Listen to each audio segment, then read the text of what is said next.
Hola, mi nombre es Fabricio Mejía Madrid y esta es mi colaboración semanal para Sin embargo, que se llama Maten a AMLO. El domingo 23 de abril, el Diario de Yucatán, dirigido por el hijo del fundador, Carlos Menéndez, aseguró en su versión digital: AMLO sufre un presunto infarto en Mérida. Habría sufrido un infarto este domingo cuando se disponía a desayunar en la Base Aérea Militar 8 de Mérida. El adjetivo presunto viene de presumir, que se supone o que se sospecha. El habría es una forma verbal que se usa para expresar deseos o enunciados hipotéticos que carecen de realidad material. De la nota del Diario de Yucatán podemos decir, entonces, que su deseo es que AMLO se infartara y lo pusieron en 8 columnas. Sobre la sospecha de que sufrió un infarto, tendría que haber algo que detone la corazonada, además del deseo de que ocurra. Pero el Diario de Yucatán no aportó pruebas periodísticas como dichos, fotos o testimonios de un desayuno que agrupaba tanto a funcionarios del gobierno federal como del estatal, incluido el gobernador de Acción Nacional. El mismo domingo, a las 3:30, el propio presidente, mediante un mensaje en Twitter, explicó que se había contagiado de nuevo con el virus que causa el COVID, que iba a mantenerse en aislamiento físico los siguientes días. Sin embargo, el Diario de Yucatán insistió al día siguiente, el lunes 24 de abril, con una cabeza que decía: AMLO causa revuelo. En realidad, lo que había causado confusión no era el presidente, sino el propio Diario de Yucatán, que hizo que los que deseaban lo hicieran al unísono en las redes, aspirando a que el presidente muriera, como ya lo habían hecho en los previos contagios de COVID, el 24 de enero de 2021 y el 10 de enero de 2022. Ansiar la muerte del presidente de forma pública revela una carencia que ha quejado a la oposición durante estos 3 años de gobierno. Creer que AMLO es la 4T y no una de sus creaciones. Así personas como Mario Di Constanzo o una pediatra que le deseó la muerte cerebral al presidente parecían pensar que si desaparece Andrés Manuel, se esfuman sus 30 millones de electores, sus reformas, obras, programas sociales, su partido que pasó de gobernar 5 estados en 2018 a 22 estados en 2022. La oposición es más presidencialista que el propio presidente. Por eso cuando dicen que se está destruyendo a México, se refieren a un país que cabe en un coctelito de una fundación filantrópica, no a los 2.469 municipios del país. Pero vayamos a lo hecho por el Diario de Yucatán. Su nota del infarto había sido desmentida 3 horas después por el propio presidente, pero aún así, el lunes siguiente publicó: el revuelo comenzó no solo por el desvanecimiento causado por un presunto infarto, sino también porque fue trasladado de emergencia en un avión de la Fuerza Aérea a la Ciudad de México, donde habría sido atendido en el hospital militar. Otra vez presunto y habría. Los deseos, los anhelos, los antojos de la necropolítica, en este caso del necroperiodismo.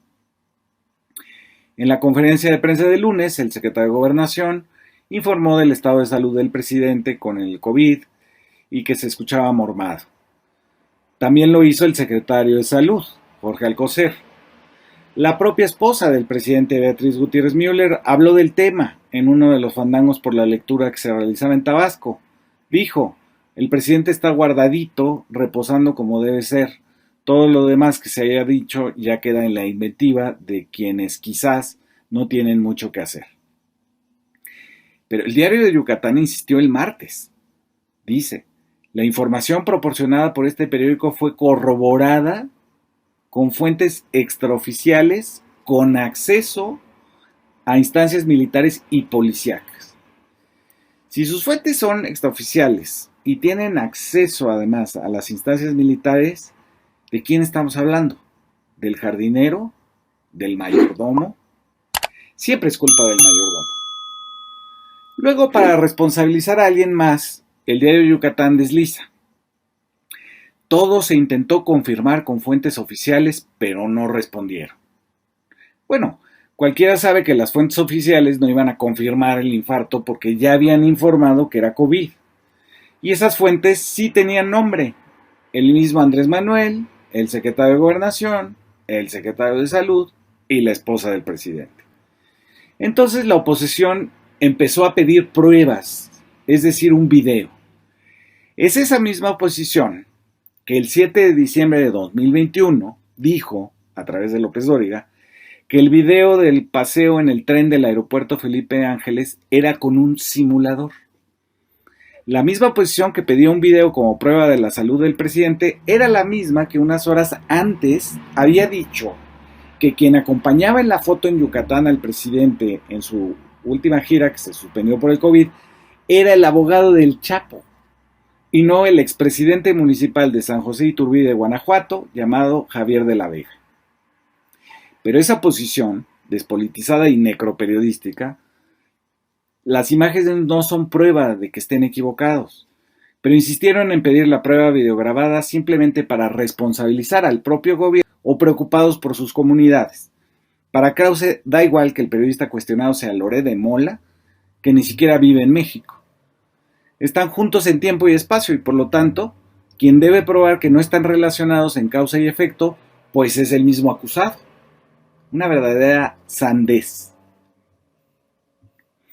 Pensar que el presidente es el único autor y central de la transformación nacional, creer que su muerte es una medida política y no como es, producto de una mentalidad enferma de guerra, en la que la mayoría de los mexicanos deberían morir para que una élite siga viviendo sin incomodidades, y finalmente confundir en una nota periodística que dos cosas que son simultáneas no son causa y efecto, es lo que nos ha traído al final de esta columna. Me pregunto qué intención hay detrás de inventar sandeces que solo serán desmentidas unos pocos días después. Está el tema de la gente que no se informa, más que por Latinus o el llamado WhatsApp de las tías, y que, por ejemplo, nunca se han de haber enterado de la detención del hijo del Chapo Guzmán y siguen diciendo que Ovidio Guzmán está libre, o de la compra de las 13 plantas de Iberdrola y siguen diciendo que la CFE contamina. Es gente que no ve la mañanera porque parte de la inferencia de que son puras mentiras y demagogia.